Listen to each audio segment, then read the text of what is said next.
Welcome back to the Great Primeval Show. I am the Ark Minister and I'm joined by Ancient Realms and Hodgepodge. Today we'll be breaking down Episode 5 of Primeval Series 2, also known as Silurian Sands in North America, Nur ein paar Käfer in Germany, and Au milieu du désert in France. Written by Ben Court and Caroline Ip and directed by Andrew Gunn. This episode starts out in the district Hackney in East London, but was filmed at the Alexandra Road estate in northwest London. Series 2 continues to have the most interesting looking filming locations. Sprat needs to go. When you gotta go, you gotta go. Here we meet Taylor Craig and her stepdad Steve. Taylor is doing all the housework while Steve just sits there watching TV. Wanna go wheelies on Steve's car? Oi! Taylor glances at a photo of her and her mum, signifying that she has strong feelings for her, and since she isn't around, we can deduce that something happened. More on that later.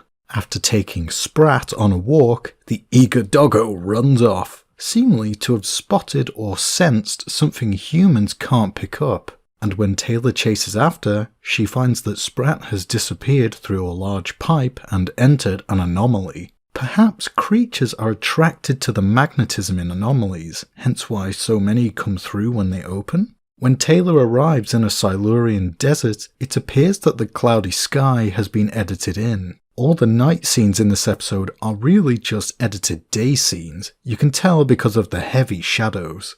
Count the shadows.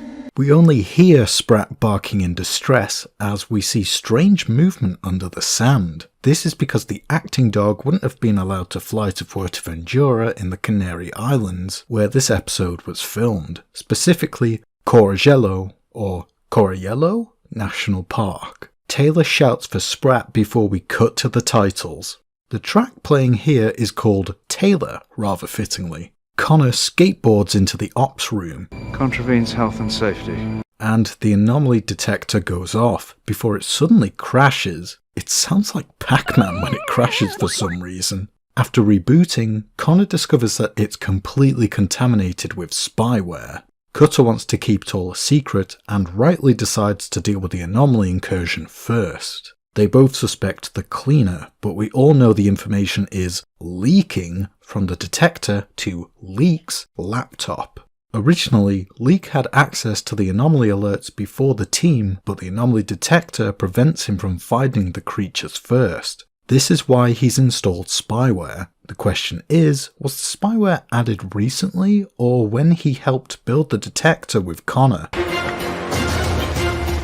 I'm impressed they managed to find a big enough strap that could cover that chin. Okay, you've 1 hour. This implies that Leek knows that the proper ADD will be able to trace the anomaly within an hour. And don't leave any trace of yourselves. It seems either the cleaner is very unlucky or is actually kind of bad at his job. Even Leek calls out his BS. The last time you let Cutter see you, so that wasn't part of the plan, was it? This marks the first and only time we actually see Leek's mercenaries actively going through the anomalies to capture creatures for him. Leek then calls someone with a progress update, presumably Helen. At the Ark, we see Jenny in a very snazzy dress for an engagement party. Mine, actually. Notice Connor didn't know this as he glances towards Cutter, whose eyes drop to the floor as she says this. Right, I can get changed. No, there's no time. Wonder why Cutter says this, as they don't seem in too much of a rush here. She looks amazing. Is Connor actually interested in Jenny here, or just commenting on her looks? 3 of the Leaky boys traverse into the Silurian sands, looking for life, and spotting Taylor. She's just a little girl. You can't leave her out here. This one mercenary seems to have more of a conscience than the others, wanting to rescue Taylor, but he is silenced by the cleaner's lack of care. Lester's got a group of bleeding art scientists who can do it. Chinny refers to Lester by name, implying he actually knows about the Ark operation, unlike Caroline. What is it? Some kind of snake.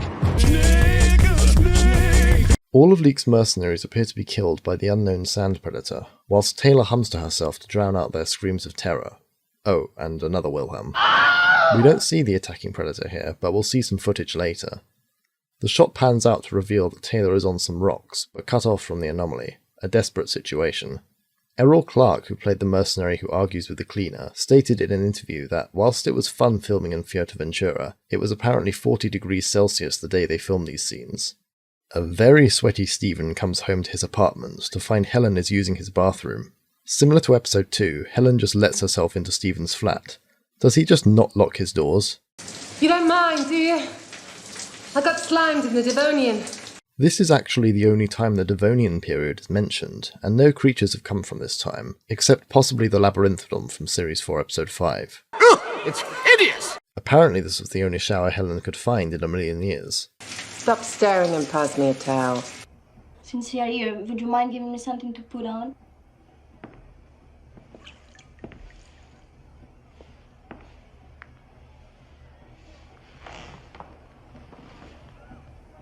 The anomalies are getting worse. Whilst Helen could just be trying to seed even more doubt in Stephen's mind, there is a case to be made that anomalies are becoming more frequent, as when the detector first comes on in episode 3, several unseen anomalies appear to have been detected. You're being betrayed and you don't even know it. They're not even being honest with you.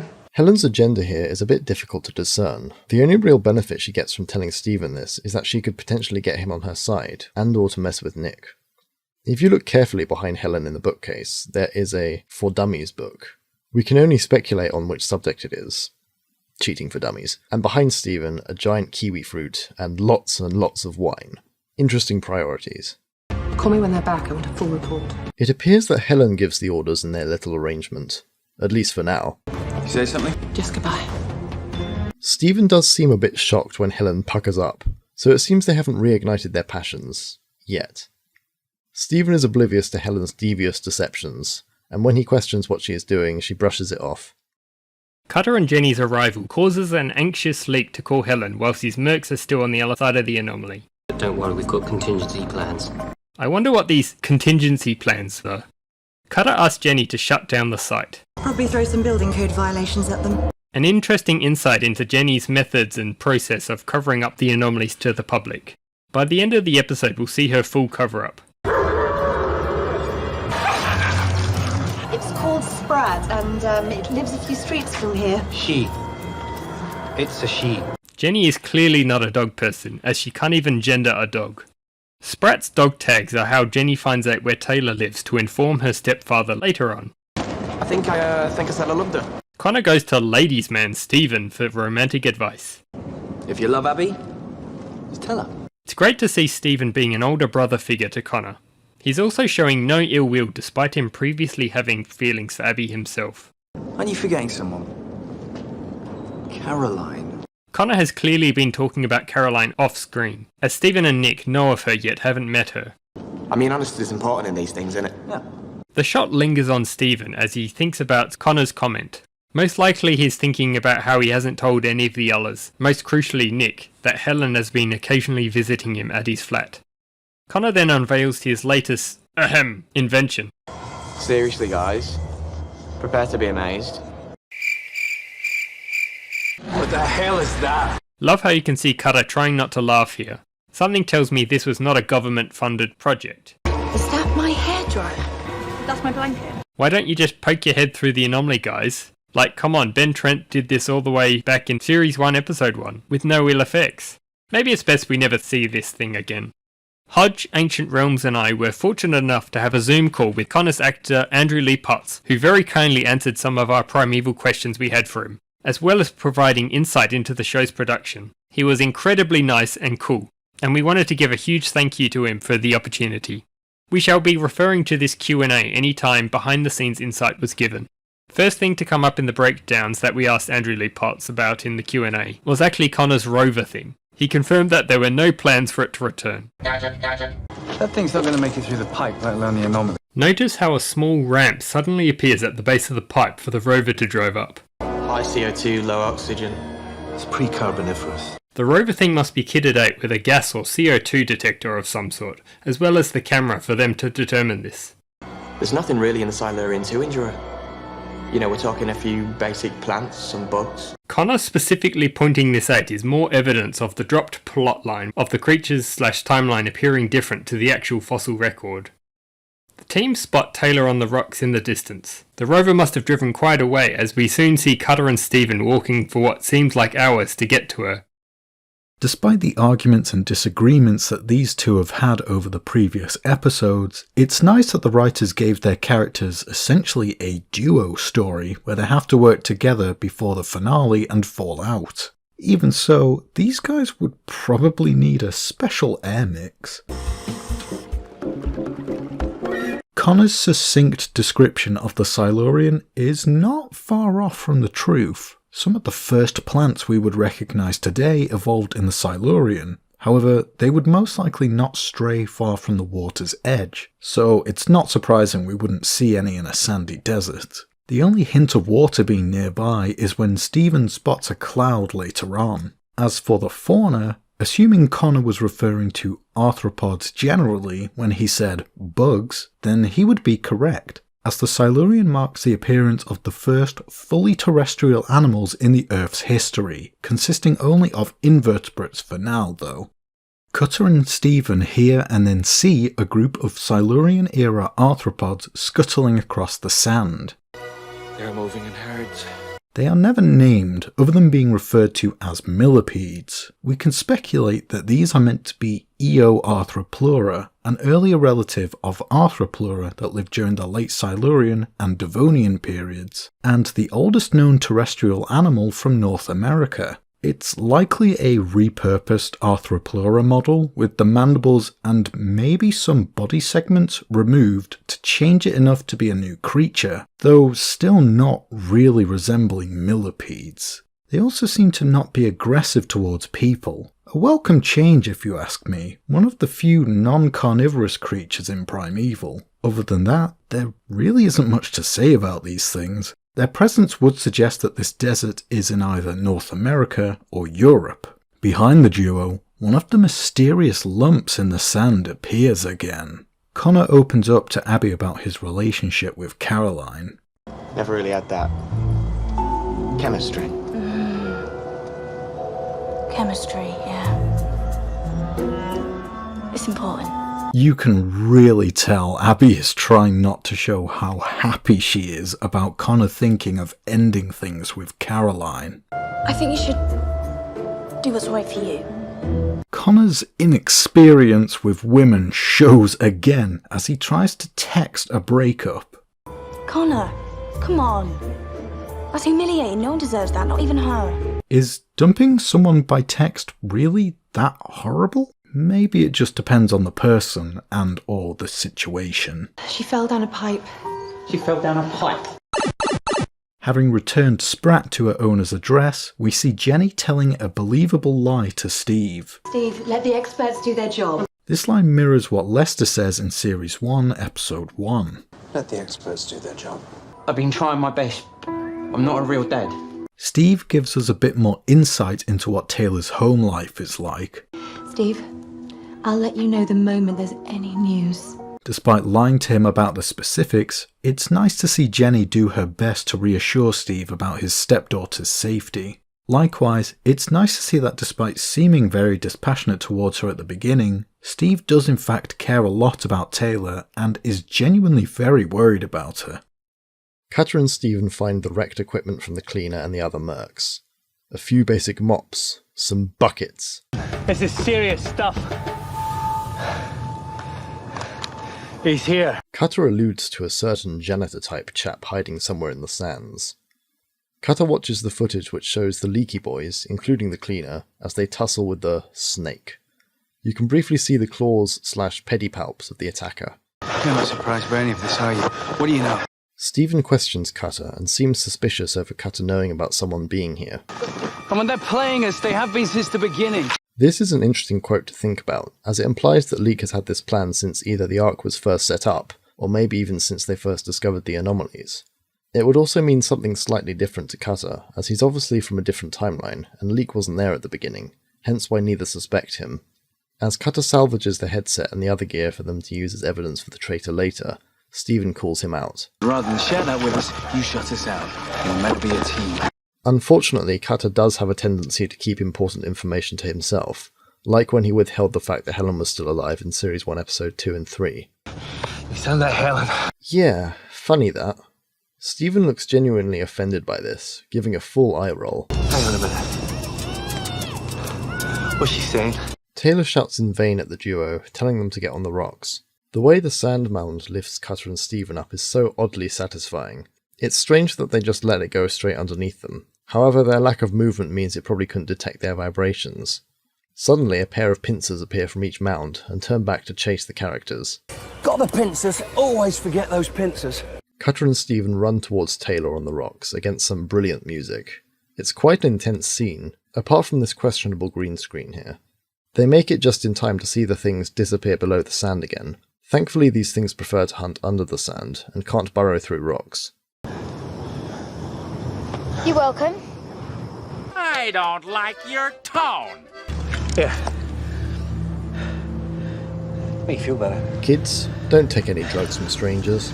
Of course they need this special air mix, otherwise they'd get bad headaches. What are those things? Though he's the expert, Cutter's likely trying to gauge what she's seen since she's been in the Silurian longer. With Taylor's insight, Stephen suggests that the travelling back on the rocks is the safest plan. No, your dog's alive. She's on the other side. Cool. Oh, she left me behind then. That's cold. Actually, the desert is pretty hot. Can't walk on that. Duh, why do you think I've been sat here? It's amazing how much chemistry these three actors have in just a few lines. We highly suggest you rewatch this scene again for the witty dialogue. What's your name anyway? Taylor. And I ain't baggage. She ain't baggage. Taylor ain't baggage. Taylor ain't baggage. But what if? The public gets to vote which one of us gets eaten first. Despite the comparative safety of the rocks, we see that the characters are still being followed from the sand. Taylor also makes a Big Brother reference. Job done? Connor dumps Caroline via text, despite being told not to by Abby. Whoa, Connor, we know you're socially awkward, but this comes off quite harsh, even to Caroline. Something rattles a box near Connor, who joins the likes of Sir David Attenborough and Henry Jones Sr. when he says he has an apparent fear of rats. Right. How many legs are we talking? Plenty. The pair run off to chase the Millipede, leaving the Anomaly unsupervised. This is why the Special Forces soldiers should be on site to help out. As the Anomaly starts to close, Stephen carries Taylor, much to her chagrin. But they all stop as they see the Anomaly fading beyond a plethora of pincers within the sand. But also notice the Anomaly has seemingly moved as it was on top of a sand dune in the intro. Hey, I recognise this music. Chasing the Silurian Millipede into a restaurant, we get this great exchange. What are you doing? Food Standards Agency. And if you pause, you can see Connor is just BSing with his driver's license. This is a stock woman scream sound effect. What are we waiting for? Not this job. Notice how Connor jumps into the ball pit and then proceeds to just not move. Abby catches the scuttler, and there is a great interaction between the CGI and the balls as it flings several around with its wriggling. Abby then notices that Connor has, disappeared? Just having a bit of a play, aren't I? How is every Andrew Lee Potts scene so funny? Also note that Abby hiding the Millipede behind her back doesn't work, as these kids would have a clear view of it. This is likely a budget-saving move, as no CGI is required here. Unfortunately, we don't know where this restaurant was filmed. Back at the Anomaly, Abby yeets the Millipede. Ironically, they save the Millipede, and it's probably just going to get immediately eaten by the creatures waiting on the other side. It's touching to see that Connor doesn't hesitate to try and warn Cutter and Stephen when the Anomaly is about to close. The Anomaly animation looks terrific here. They've gone. It's gone. Lost him. Abby and especially Connor's face here just shows how devastated they are that their friends may have just become permanently marooned. Excellent acting by Andrew and Hannah. Also note how different the lighting is inside the pipe once the Anomaly closes. What happened? We're stuck here, ladies and gentlemen, and stuck together thanks to you people. It really is pretty crushing seeing how defeated Cutter and Stephen look, knowing there's so little they can do to comfort Taylor. And of course, she doesn't know how the anomalies work, hence all her questions. Back at the Ark, Connor, Abby and Jenny inform Lester about the Anomaly closing. Lester seems actually concerned by the loss of Cutter and Stephen. Character development? I'm sorry, James. We may have to face the fact that we've lost them. Don't worry, they've only got a few episodes left in them. That's cold. Daphne and Scrappy will have to take charge of the Anomaly operation. This is a Scooby-Doo reference, though I feel Shaggy would be a better fit for Connor. Am I wrong there? Unfortunately, yes. God help us. It would be interesting to see Abby and Connor actually having to be the new team leaders. Note that Lester didn't assign leadership to Jenny yet, as she's not currently as experienced as Abby and Connor. Jenny is asked to tell Steve, "We did our best," for Taylor, I guess implying she died? Fittingly, Tom Dies plays, again, as the sad music. Did Connor really need to put that in all caps? Seems unnecessary. Sensing she's done all the infiltration she can, Caroline makes her exit. Again, it's unknown whether Caroline is upset because she's just been dumped by Connor, or if she's been found out, or both. However, just before she leaves, a nasty little idea pops into her mind. Now the Maroons are in a rock canyon. While safe from the sand creatures, the visuals illustrate how isolated they are. There isn't a way out of here, is there? Sure there is. You're lying. Taylor begins to lose hope, talking about her mother and how she lied about her illness. My mum told me she was going to be alright. But she wasn't. She died. Unfortunately, she kept her illness from me. Cutter consoles her as best he can. There's not much else he can do, really. If you try to pick me up again, I'll bite you. Them spiking words. Caroline lures Rex with a plate of lovely food. Interesting that it's fruit, because Silurosaurus were thought to be insectivorous. As he emerges to eat, Caroline starts on the offensive, throwing objects and items at the poor Permian pal. I love alliteration. She's likely still cross at Rex for ruining her lunch in the last episode. The music here helps accentuate the panic. This is a recurring theme between Caroline and Rex. Previously heard in episode 2 when he tried to bite her, and in episode 4 when he was saved from the fridge. Got you, lizard. It's not a lizard! I think I'd rather be eaten. They're at least this quick. 2 bites, done. Can you not try and be positive for 5 minutes? Taylor's imagination runs wild here, and Cutter's patience starts to wear thin, which is an interesting parallel to Alan Grant in the first Jurassic Park film. However, whilst Grant gradually warms up to the kids, Cutter seems to become more and more fed up with Taylor as the episode progresses. Then you get to taste people for the first time. All gooey and warm. Taylor continues her wild thoughts. Why don't you sing a song or whistle or something? Anything. Just stop talking. Cutter was trying to be nice at first, but hearing him get more and more annoyed is very funny. Whoa. Do you see that? What? Stephen, meanwhile, spots a flickering light in the distance. It's the chin signal! That, or he's hallucinating from the desert heat. After some more sandy walking, the detective fires up. It seems another anomaly has opened. Very convenient. I can hear a train. Don't tell Kenny the train spotter. There were no trains in the Silurian. Well, you say that. The train just left King's Cross, disappeared into thin air. It's not a train. Storm's coming up, Annie. In the chaos, Cutter drops the detector in the sand. You have butterfingers? Thankfully, the eroded sandstone provides shelter for them. If you watch carefully, you can notice their hair is not blowing in the wind, meaning all the sandstorm is just a filter. I don't think I can do this on my own. You won't have to. Abby consoles Connor that the others will return, whilst Jenny goes to see Steve to tell him the bad news. She's been putting off doing it despite Lester telling her to. Leek, get over here. Lester calls Leek over to give him an update on the anomaly. Love how he does a little jog. Such a brilliant man. I'm brilliant, Leek. Cutter and I loathed each other. Oh, I didn't realise. This is hilarious to think that Leek never realised this, despite the fact that he would have been witness to events like this. Well, I could do without standing in some anemic office in Whitehall talking to a civil service pen pusher. Go on. I assume you've got some kind of work to do. Yes, I certainly do. After this, Leek glares at Lester, showing his disdain towards the big boss. Mummified in the sand, this monster will soon be nothing but dust. As our protagonists rise from the sand, all is not well, as Cutter says, I dropped the damn detector. Fortunately, it hasn't gone far, and Cutter finds it since it's still activated and making noise. Remind me to tell Connor he did a good job with these things. Dougie flubs his line a bit here. I wonder if this was intentionally kept in, or maybe they just didn't notice it. I guess it doesn't matter. Regardless, Connor actually did a good job making these to be waterproof and sandproof.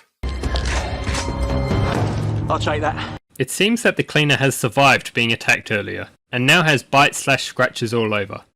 We don't know how he escaped, but he wears a bandana now. Bandanas are cool.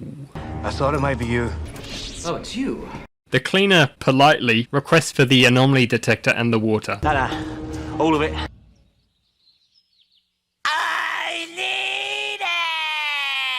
Please take the girl, she's done nothing wrong. He ignores this, showing how heartless he is. A tough break. Cutter deliberately provokes the cleaner by walking towards him and getting him to fire his machine gun at the sand around his feet, causing vibrations to lure the sand predator towards him. The shots cut between the cleaner, Cutter and the sand mounds moving quickly.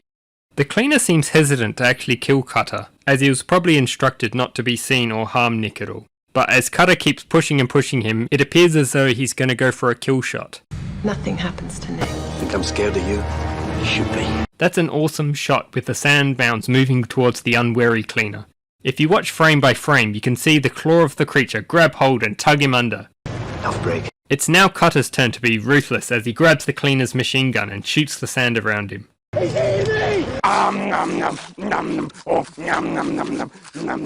Oddly, there's another shot of another sand mound moving across. Maybe this was another being scared off. Who said you? It was Lester, wasn't it? It's unknown if he's dehydrated and delirious in this heat, but Stephen seems to think Lester is involved. I'm a professional. I don't talk. Ever. What iconic last words. For this version of the cleaner anyway. The cleaner almost seems to be reveling in the fact that he still holds power over the others by not telling them what he's doing there. Presumably the crew dug a hole for the actor Tim Faraday's legs to be in for this scene. The last scene for a very entertaining and intimidating character. There goes the goose of gin. With that, Mr. the Cleaner is swallowed by the sand. Presumably his belongings will go to his next of chin. Note that Helen Cutter must have taken some of the cleaner's DNA before this to later create clones of him. Probably took hairs from his chinny chin chin. Stephen carefully reaches down and gets the detector as Cutter gets the bag. You're absolutely certain that you don't know anything. Cutter still doesn't want to open up to Stephen for some reason. I know one thing. Not a great idea to run and shout in the sand. I don't like sand. It's coarse and rough and irritating, and it gets everywhere. Without any other choice, the group decide to walk across the sand and hope that they don't cause any vibrations. As Taylor falls, unfortunately the creature locks onto a different target. Stephen has once again got his leg injured by something. He's got me. The way Stephen whispers this makes it sound like he's accepted his fate. Panicked, Cutter starts digging, whilst Taylor starts jumping around to draw the creature out of the sand. Cutter, however, doesn't understand and warns her to stop. One of the only instances where Cutter is wrong. She's picking up bad vibrations. We now get our first proper look at the scorpions. This is another sort of fictional creature, as no arthropods are thought to have been capable of reaching this size due to the respiration method they use, even with the oxygen-rich atmosphere of the Carboniferous. The general body shape and pincers, or pedipalps, of the Silurian scorpions appear to be largely based on modern-day whip scorpions, or vinegaroons, arachnids that are closely related to, but are themselves not true scorpions. The earliest known whip scorpions are known from the Carboniferous, so perhaps these are eurypterids, aka sea scorpions, that converge strongly with whip scorpions, as more terrestrial eurypterids are known. This would ironically make them sea scorpions that neither live in the sea nor are actual scorpions. So, what the hell are you? When the leaky boys get attacked, the scorpion seems to just hover its tail above the sand. I'm not sure if there's a practical reason for this, other than for the mercs to grab it and get nibbled. Perhaps it's a lure for potential prey? Modern whip scorpions are thought to use their whip tails as sensory organs, so perhaps these creatures use them to detect the vibrations made by prey in the sand. Their tails also make literal whipping sounds and appear to be much more flexible and whip-like than those of actual whip scorpions. Whatever these scorpion things are, they are quite implausible, but a very cool concept for a creature, being very reminiscent of the graboids from the Tremors films in terms of lifestyle. The scorpions seem to almost exclusively move under the sand. This is very odd considering that if we assume that an arthropod this size could somehow exist, surely they would want to have as much exposure to the atmosphere as possible to get the best access to oxygen. Yet these enormous whip scorpions spend almost all their time under the sand and never walk onto the rocks at all, even though they would be capable of doing so. A promo for this episode even shows this, which if you look closely also has some basic plants which look very modern. Two giant scorpions rise from the sand and do battle with one another. Let them fight. The one that initially caught Stephen forgets about him as it drops him to the ground, giving him a chance to escape with the others. Ditch the bag! Cutter ditches Connor's detector, his jacket, and the bag. However, he needs one piece of evidence, the night vision goggle recording. Cutter buys the others time by shooting the approaching scorpion before fleeing with his life. The pair of oversized arachnids tussle until one is killed by the other. A cool detail is that you can see its legs and abdomen twitching in the background as it dies. After they spot the anomaly, they find a convenient shed carapace and slide down the sand dune. Rolling down the sand dunes, rolling down the sand dunes. The three of them seem to be enjoying their little ride down the sandhill until they reach the base, where they successfully pass through the anomaly. Are we going home now? We're going somewhere. The scorpion has missed his chance. Interesting that they don't know where this anomaly leads, but they must have decided anywhere was better than here. It seems the scorpion doesn't go through, but we'll expand on this in a minute. The three characters enter the new anomaly and find themselves in what looks like a primordial but not too unfamiliar forest. After finding a campsite and some stone tools, Cutter susses that this is not a safe place, as he says, Stephen, we gotta get away from here. Before they have a chance to, however, they suddenly cross over with Walking with Cavemen. A packet of chocolate biscuits. Oi! Jokes aside, this is a short intense scene with some spooky music, with lower frame shots, with quite funny levity and a stock punching sound effect, and the realization of, That doesn't look right. I could just punched an actor. This combined with the fact that Abby and Connor arrive immediately after shows that they're clearly in the present day and not the past. It's very lucky and convenient that this second anomaly opened within hours of the last one closing and led back to the same time. This could be another fault line anomaly like the anomaly in Series 1 Episode 3 perhaps. Seems like the most reasonable explanation. Despite this reveal of the caveman being an actor, wouldn't it have been so interesting to see this dynamic fully realised on screen? Imagine seeing the characters survive in the days of the cavemen for an episode. Or maybe it just would have been a bit uncanny. Perhaps it's just the sight of Nigel. But fortunately they don't come in any closer. A few basic plants. Some bugs. What? It's possible that Connor was just unsure of what was around during the Silurian. Or it could be another example of past creatures being different to our own preconceptions of them. Lester likely left the anomaly cleanup to Leek like in the last episodes, so again he had unrestricted access to go back and forth as he wished since the anomaly is still open. This is likely where Leek got hold of two smaller scorpions for his creature army, since his mercenaries, including the cleaner, failed to do so earlier. It also turns out that the new anomaly coincidentally opened within a sort of prehistoric park, the Lost World Adventure Park, home to cavemen, concrete dinosaurs and water slides. The Lost World title also belonging to the Sir Arthur Conan Doyle novel and the subsequent Michael Crichton novel. Too much paperwork for my taste. These are the highest stakes we've ever played for. You say a word now, we could lose everything. Cutter finally seems to be involving Stephen in the conspiracy and warns him not to blow it. Hold on, did you notice anything weird here? There's a guy with a Triceratops head in the background. Must be a scaly friend of Peter Campbell. Lester also arrives and congratulates Cutter and Stephen for their safe return. Stephen brushes past him, likely still convinced that he's in on the spying, and he'd be unable to refrain from confronting him. Even Cutter doesn't speak, likely for the same reason, and hides the headset with the evidence of the cleaner / the traitor. Lester makes a point of saying that he's glad Connor isn't in charge anymore. A bit harsh. Which I guess is actually the first compliment he's ever given Cutter. You are lucky we don't shoot on sight. Poor Danny Quinn in Series 4. Lester also says that he has to go soothe the caveman to prevent a lawsuit over the punching incident. This is because Jenny is off elsewhere and unable to do so, as this is her job to cover up and deal with the public. Speaking of Jenny, has no one called her to stop her declaring Taylor dead? I'm so sorry, Steve. We did all we could. Jeez, they really should have called Jenny before she said this. Thankfully, Steve sees Taylor has been rescued from her supposed fall down a pipe. You're upset? Of course I'm upset. I love you. Such a sweet way to end their story from where they were at the beginning. Ironically that even with such short screen time, both Taylor and Steve are more well-developed characters and have better chemistry than some main characters in later series. Guess what, Steve? I've been back millions of years in the past and almost got eaten by a giant scorpion. Interesting that they don't stop Taylor from saying this, or cover up her experience with the anomalies and creatures. Likely because they think that no one will believe her due to her age. Come to think of it, they should probably give her some counselling after witnessing 3 men die. This is kind of glossed over. Well, at least Sprat comes out to say goodbye. You good dog. Affirmative. Jenny opens up to Cutter about missing him, one of the first hints she's developing feelings for him. Oi, you!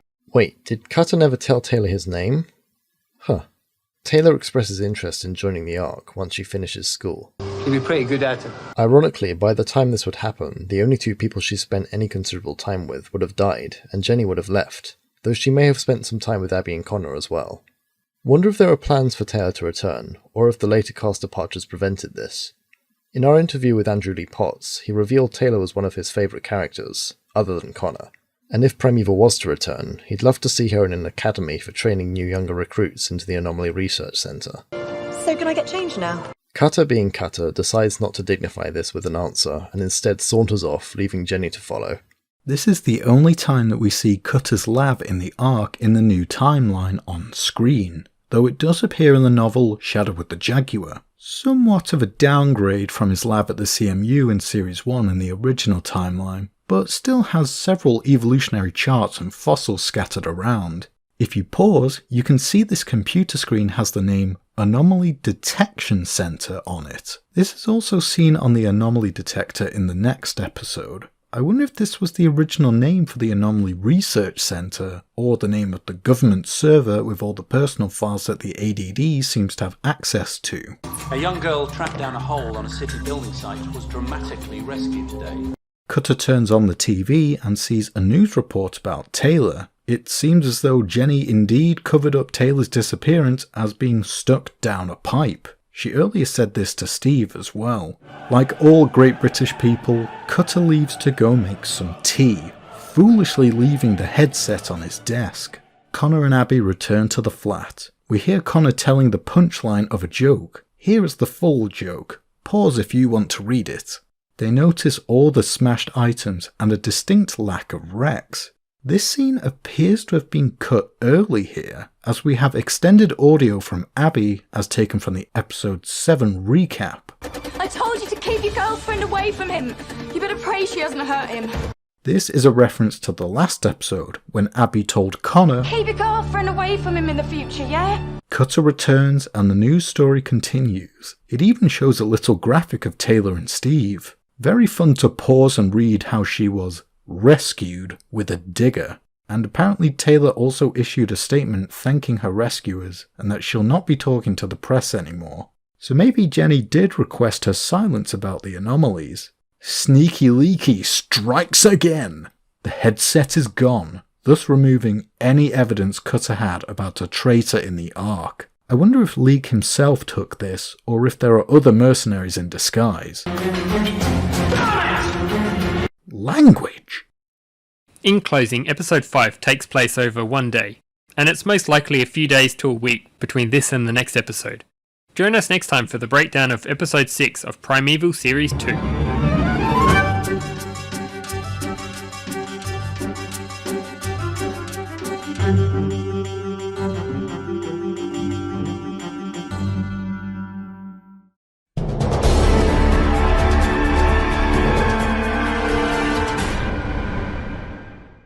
Is there anything you want to say to the Rex family before we go on? I'm sorry. I love Rex. I love Rex. Please don't send me hate mail.